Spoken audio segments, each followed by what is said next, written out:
Good morning, friends, and welcome back. And if you're new here, my name is Kim. I want to thank you for joining me today. My husband and I are out in the garden this morning, and we are just out here getting these beets all washed up. I'm going to fill up this large tub with some water, and I'm going to get all these scrubbed nice and clean so we can get them pickled today. We weighed these before we put them in the tub, and we were just short of 40 pounds, about 39 3/4 pounds. So it's a lot of beets and a lot of work, but I'm ready for it, and I'm ready to make some pickled beets. So I will see you in the kitchen in a little bit. We're going to get these boiling in the kitchen as soon as I get them cleaned. Okay, so I have the beets boiling in these two large canner pots. I'm going to let them boil until they are nice and tender, and then I'm going to fill up my sink with some cold water, and I'm going to pour them in my sink and let them cool off for about an hour, and then we're going to start cleaning them.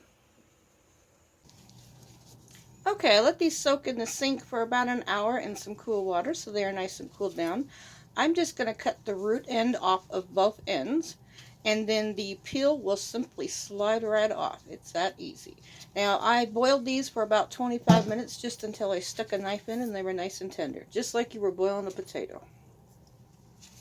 Now, just a quick tip, beets do stain everything. I am wearing gloves, and I also have my old stained cutting board out, so I don't care if this one gets ruined. It's old and stained from years of canning in the past. So I'm just going to use this, and make sure you've got some old clothes on. I've just got an old t-shirt on that I don't care if I get any beet juice on it, because it will stain. So I'm going to work on getting all of these cut up. And I'm not going to bore you to make you sit here and watch me cut up 40 pounds of beets. So we will be back when I am done getting all the skins off and the roots off.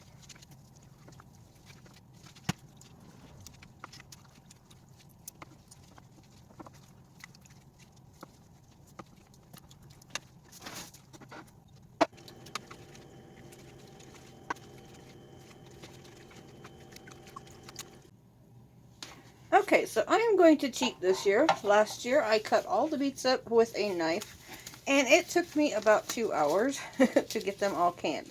So last winter my mother-in-law bought me this neat little gadget. It is just a chopper. I've actually used it for potatoes. It makes really nice thin sliced potatoes, like if you want to make potato chips, or it even has a little thing on here that you can make french fries out of it, but you simply put the beet in the one end and then you push down the plunger and it will slice it for you. So it should go a whole lot quicker this year, I am hoping. And there is an adjustment on the back, and I just set this on like a number 5, which is about 1/4 inch. So we're going to try this and see how it works. Hopefully it will go faster than it did last year. Put the beet in, and then you push down on the plunger. Oh, this works really nice. This will be much easier than slicing by hand. If you're doing a smaller batch, you can slice by hand. You could even use a food processor, but these beets are kind of big this year. See, these are just about 1/4 inch thick, which is about perfect. But you could use a food processor. Just these beets are kind of big this year, so they won't fit in my food processor unless I cut them in half. So I am going to work on getting all of these sliced up, and I will see you back here in a minute.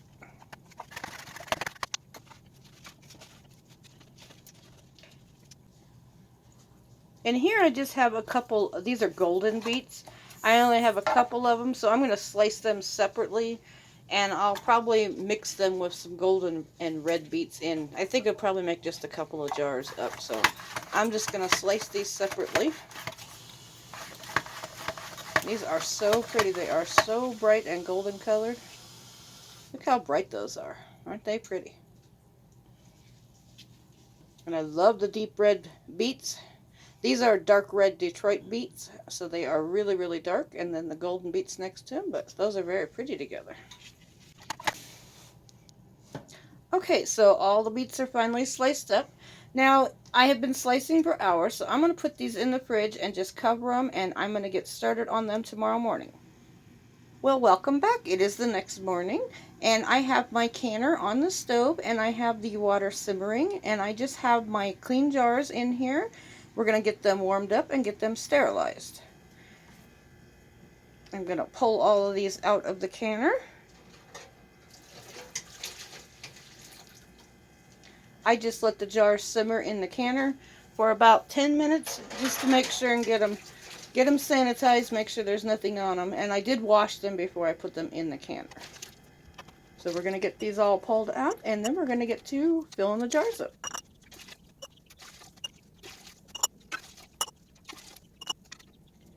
Now here I have a pot. It's just a small saucepan, and I put my lids and my rings in here, and then I just simmer them for about 2 minutes just to make sure and get anything that's on there off the lids and make sure they are sterilized. Here I've taken 6 large onions and I just chopped them up. They're about the same width as the beet, about 1/4 of an inch. I'm going to put a little bit in each jar. We like to have pickled onions with our beets. Okay, I've put my gloves back on, and I've just got my canning funnel. And I'm going to start out with just putting a little handful, maybe about 1/2 inch in the bottom of the jar, just of some of those diced onions. Now this is optional. You don't have to put onions in. We just happen to like pickled onions with our pickled beets. And then I'm going to put some of these golden beets in and some of these red beets in. I'm going to do just a mix in the first 2 jars. So we're going to get these put in. I'm just going to do layers. I did golden, and then I did red, and then I did golden. And now I'm going to do some red.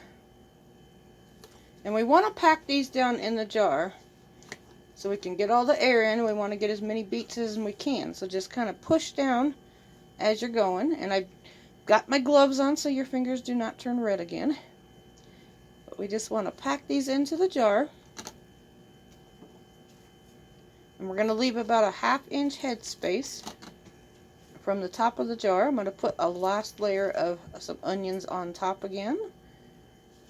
And then a little bit more beets just to finish off the jar. And I'm pushing down so we get those nice and packed down. We want a nice full jar of beets. If you don't get a lot of beets in there, you'll just have a lot of liquid and not a lot of beets. Okay, so that one is done. And let's get started on the rest of these.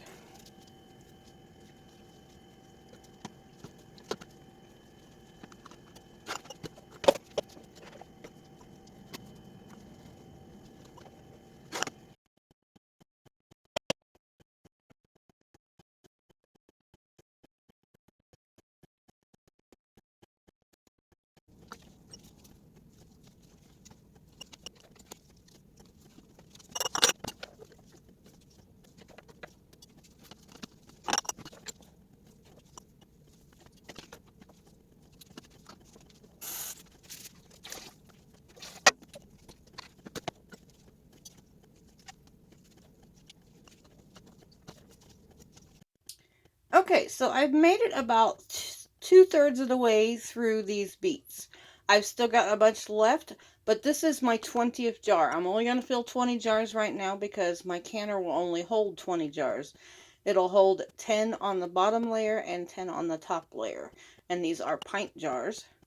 So I'm just going to go ahead and just do 20 for right now. And then while the other ones are cooking on the stove, I will fill the next set of jars.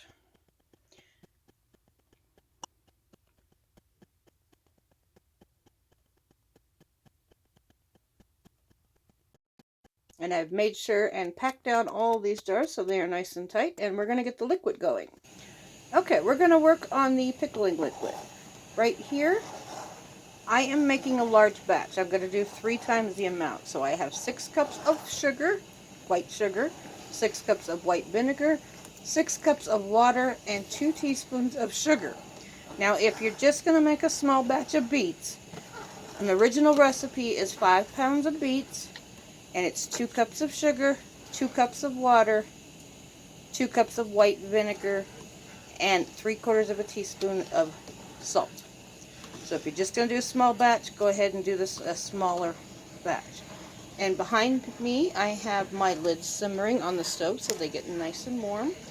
I always put mine in hot water because when the lids come from the factory, I don't know who touched my lids before they got in the boxes. So just in case somebody had some dirty hands, I always sanitize my lids. Nowadays it doesn't call for people to sanitize your lids, but I always do it old school. This is the way my grandmother taught me, so I will probably sanitize lids the rest of my life just to be safe because I don't know who touched them. Now I brought that liquid to a boil and made sure that all the sugar was dissolved, and I boiled it for 5 minutes, and then I just turned it off, and now we're going to get started. Right here I have just some white vinegar, and I just have it in a little jar. We're going to use that to wipe the rims, and I have this as a paper towel to wipe the rims. And this is a magnet to get the lids out of the hot water. Now, my husband got this from the auto parts store. This is really nifty. I like it better than the jar ones you buy at the store. It actually extends to about 3 feet, but it's really heavy duty. It's got a nice magnet on the end, but you can pick this up at the auto parts store. It's just an extender magnet. And then I also use the back of a wooden spoon, and this is what I use to debubble my jars. So we're going to get started. We're going to get this pickling liquid in the jars and get these beets cooked up. So I'm just going to put my funnel back on the top of the pint jar, and I've got a ladle. I'm going to ladle in the liquid into my jars, and I'm going to do this slowly because you don't want it to overflow. These pint jars will usually take like a ladle and about a quarter in order to fill them. We want to give these a 1/2 inch headspace. I'll explain that to you here. Now on a jar, they have marks on the side right up here. You can see these marks, the raised lines. Now the bottom line is 1 inch. That would be 1 inch headspace. And then you have 1/2 inch headspace, and the top one is a 1/4 inch headspace. We want to go to the second line, which is a 1/2 inch. So you don't have to pull it out. You don't have to measure when you're canning. The jars will do it for you. The jars will show it. Okay, I'm going to take the back of my wooden spoon. Just make sure you don't use any kind of metal in the jar. I just prefer to use a wooden spoon. And we're going to kind of knock down each side. We just want to get the air bubbles out of all this, because the air bubbles will make your food go bad in the jar, and a lot of times it can make it mold if you have too much air in the jar. So we just want to run the wooden spoon. My arm is in the way, sorry. But we just want to run the wooden spoon around the edge of the jar and get all those air bubbles out, and then I'm going to add a little bit more liquid just until we come up to that 1/2 inch mark, because we want our liquid at a 1/2 inch. And then I'm going to take my paper towel and I'm going to wet it in my vinegar. This is just plain white vinegar. And I'm going to rub it around the edge, and I'm going to make sure I get any sticky stuff off of that lip, because the jar will not seal if you don't. And then I'm going to go ahead and grab a lid, and we will set it on top. And then I'm going to grab a ring,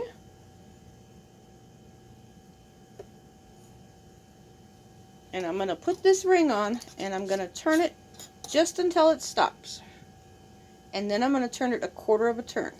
You just want it finger tight. You don't want to over tighten it because your lids will buckle, but you don't want it too loose. So just turn it a 1/4 of a turn. And then I'm going to place my jar in my water bath canner. And I already have some water in there. And I'm going to work on the rest of these. And on each one I'm going to fill. And then I'm going to place them in the canner.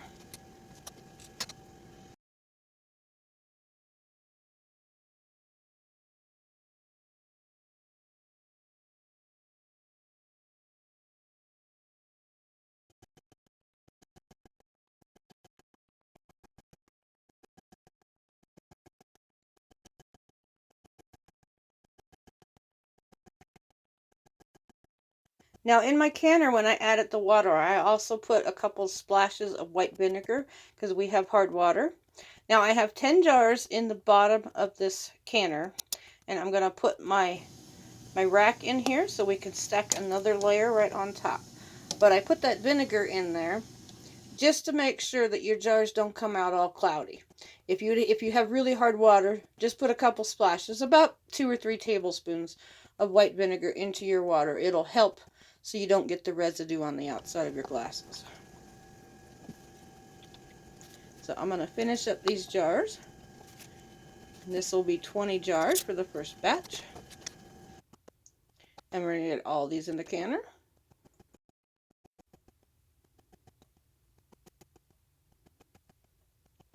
Okay, last jar. Woohoo! That was a lot of work, but it will be worth it to have canned pickled beets on my shelf all year round. Okay, I have all 20 jars in here. I have about 2 inches of water over the top of the jars. You want to make sure you've got a couple inches over the top. It doesn't kind of look like it because of the angle of the camera. And I'm going to bring this up to a boil. And we're going to boil it for 15 minutes according to my altitude. Now, you'll have to look up your altitude, but it requires to boil it for 15 minutes. And then I'm going to pull all the jars out, and we're going to make sure we put them on a paper or on a towel. You don't want to set them on a cold counter. Your jars could crack because your jars are nice and hot. So you want to pull them out and set them on a towel. And then you want to let them sit. You don't want to mess with them. Let them sit for 24 hours. Don't touch them, don't mess them, don't move them. Okay, so this is the first 20 jars. Aren't they beautiful? And this is the second batch, or this is the first batch I did. This is the first 20 jars. Aren't they beautiful? Look how red they are. Aren't they just gorgeous? Now, here is all the jars all together. This is the second load and the first load. Altogether, I got 43 pints of pickled beets. So that's amazing, and that should last us all year. And my mother-in-law will be happy. I will give some to her and to her friends. So I want to thank everybody for joining me today and following along on my canning video. I'm going to be canning, I think, some green beans next. I've got to get out in the garden and get them picked tomorrow. And we're going to get them all canned up, and I'm going to have some other canning videos coming up, plus some more gardening and cooking videos. So thank you everybody for joining me today, and I hope you enjoyed watching this video, and I hope it helped you out if you are learning to can or new to your canning journey. It is very easy, and I definitely suggest it to have food on your shelf. So thanks everybody for watching, and have a great day.